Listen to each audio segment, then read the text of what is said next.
As a risk officer, Peter is responsible for the assessment of funding applications.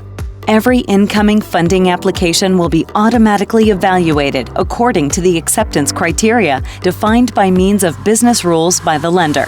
If all criteria are met, the contract is automatically created, which the applicant is able to sign digitally. If it is clear that the application does not meet the acceptance criteria, a substantiated rejection is created.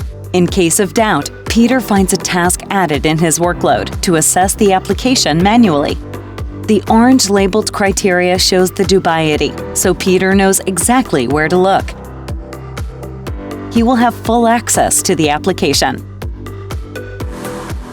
As part of the customer acceptance, the identity of the applicants are verified against political exposure, registered credits, payment behavior, and fraud. The annual figures assured by the accountant and delivered digitally via XBRL are available for further analysis. Peter is able to examine the management forecast and compare this with the best and worst case scenarios. The applicant's credit risk is shown by a credit rating. This is determined by default based on the URA rating model. Alternatively, the lender is able to configure its internal rating-based model as well, or a third-party rating can be retrieved. The characteristics of the loan and the specified collateral can be viewed and adjusted. Thereafter, the interest rate is automatically determined. The classification is driven by risk and return.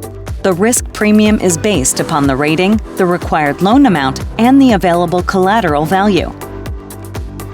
For the determination of the interest rate, a return or margin-based approach can be followed. The pricing model is easily configurable and compliant with existing laws and regulations.